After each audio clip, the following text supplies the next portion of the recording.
Coucou les filles, bienvenue sur ma chaîne et aujourd'hui c'est la deuxième partie de ma vidéo sur les thés capillaires.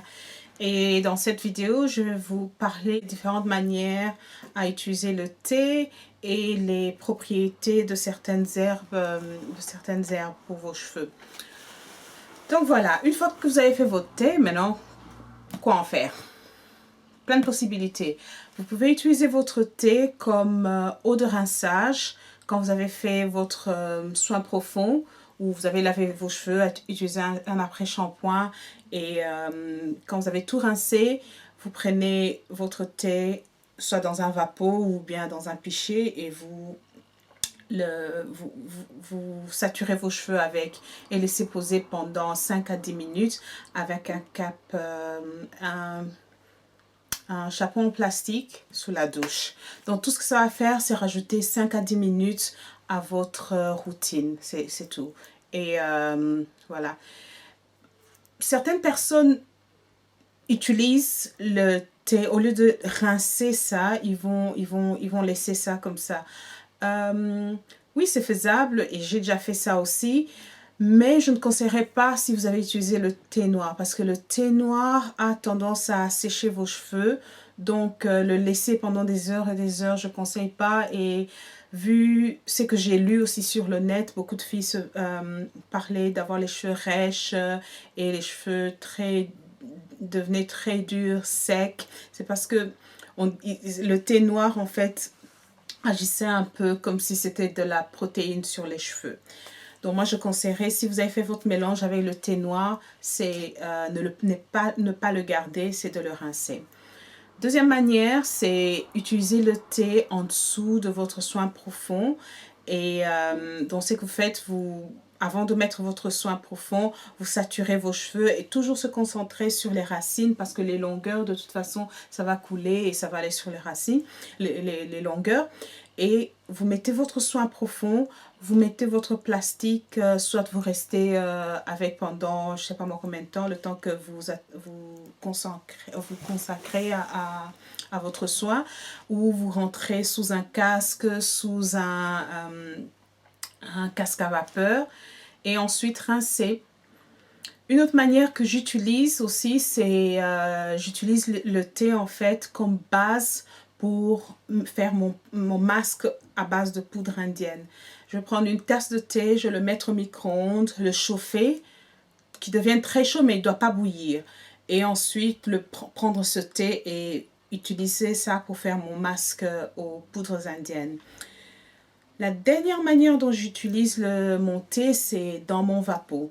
C'est-à-dire, pendant la semaine, je vais mettre le thé dans le vapeau et je le mélangerai généralement moitié-moitié avec le jus d'aloe vera. Et c'est ce que je vais utiliser pendant la semaine pour humidifier mes cheveux, mettre mon leave-in et ensuite sceller avec une huile.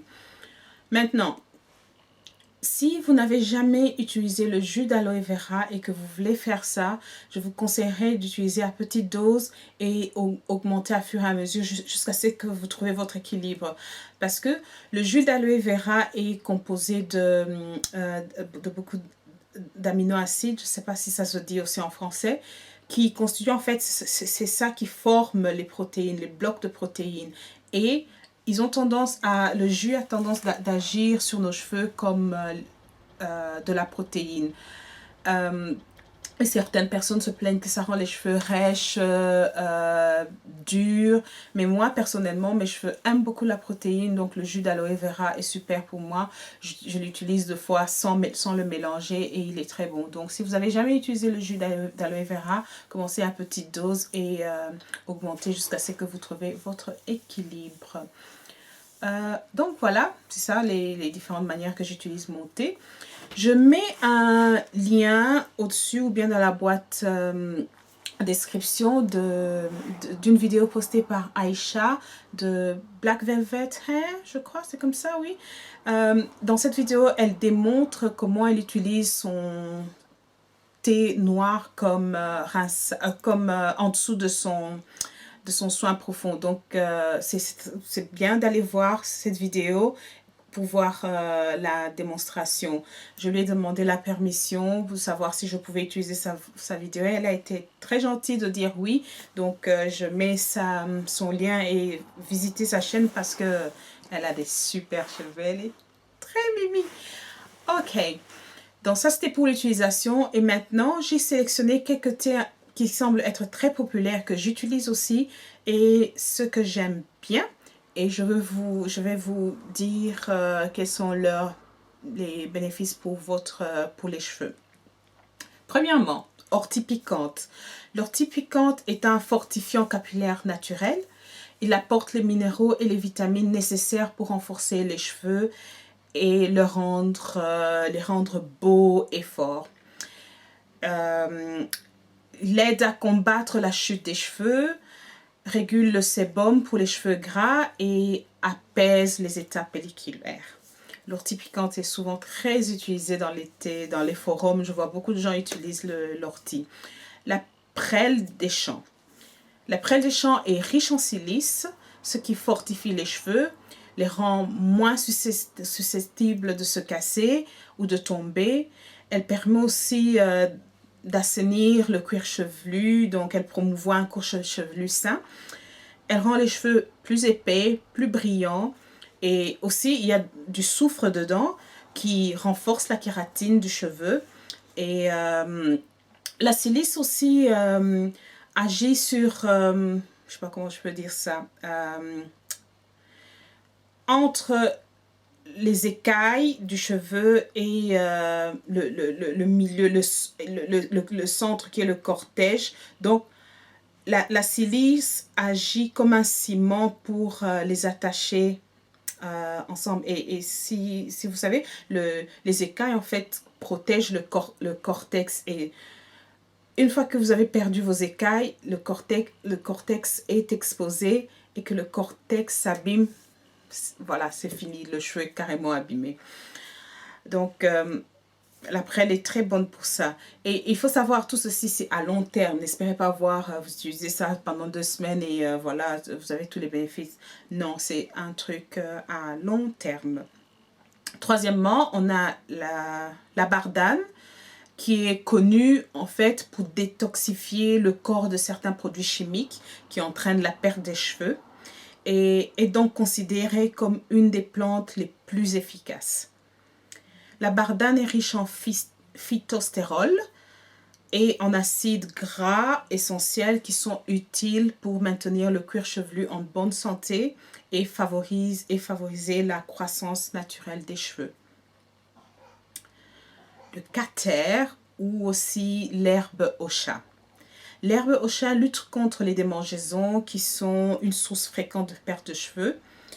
Rappelez-vous, un cuir chevelu qui n'est pas sain ne va pas fructifier ou produire une bonne qualité de cheveux. Elle favorise également la croissance des cheveux et réduit les pointes fourchues. Ça, c'est très bon à savoir. Le romarin. Le romarin stimule les follicules, lutte contre les pellicules, stimule les bulbes pileux et joue un rôle dans la prévention de la calvitie prématurée.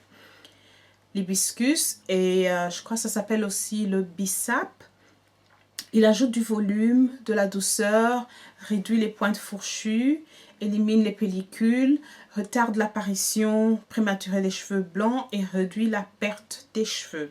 Le thé vert, il est bourré d'antioxydants. Il aide dans le traitement de la chute des cheveux et la croissance des cheveux en inhibitant la production de DHT, qui est une hormone qui rétrécit, qui réduit la taille des follicules et entraîne la chute des cheveux et les cheveux peuvent paraître fins à certains endroits. Donc, le thé vert aide à bloquer ces hormones, l'hormone de DHT. Aussi, il favorise la circulation sanguine dans les follicules. Donc, en favorisant la circulation sanguine, on apporte la nutrition aux follicules, d'où les cheveux qui poussent sains. Le thé noir, qui est très populaire pour arrêter la chute des cheveux.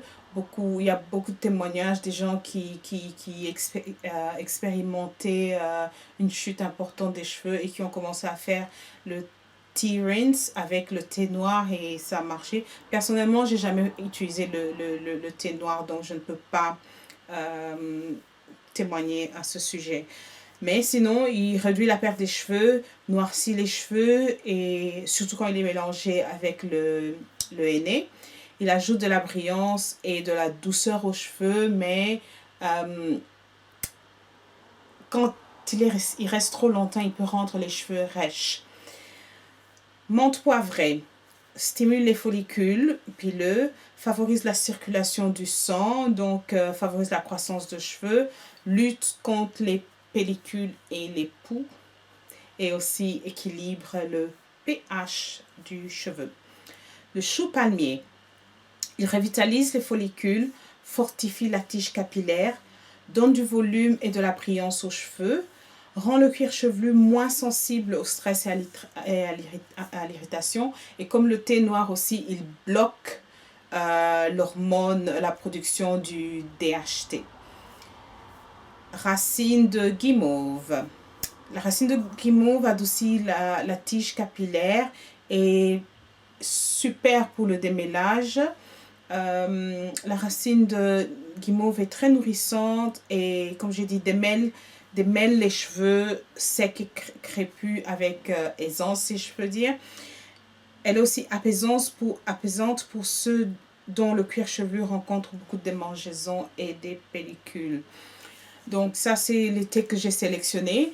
Et la plupart, en tout cas ici en Angleterre, je sais les acheter dans les supermarchés ou sinon dans les magasins qui vendent spécialisés, qui ont tendance à vendre de la nourriture bio.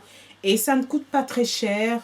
Ici, je crois le paquet le plus cher que j'ai payé, c'était 2 livres quelque chose pour 25 sachets de thé. Oui. Et j'ai intentionnellement omis les poudres indiennes parce que je pense que si je rentre dans le sujet, la vidéo va être trop longue et peut-être faire une vidéo à part. Et j'ai utilisé les poudres indiennes dans le passé, mais à cause de la paresse, j'avais abandonné. Mais depuis le mois d'octobre, j'utilise ça de manière régulière et je pense faire une revue au moins quand j'ai utilisé ça de manière régulière pendant 6 mois. Alors, j'en parlerai. Donc, voilà, merci pour d'avoir pris le temps d'écouter cette vidéo et merci pour votre soutien et à très bientôt. Comme d'habitude, vous avez des questions, vous les mettez dans la section des commentaires ou vous m'envoyez un email sur mon email qui est naturel@gmail.com et je ferai de mon mieux pour vous répondre.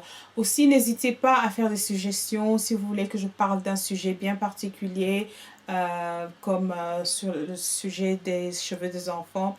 Beaucoup de gens m'avaient demandé ça. Si vous avez autre chose, suggérez et je ferai de mon mieux.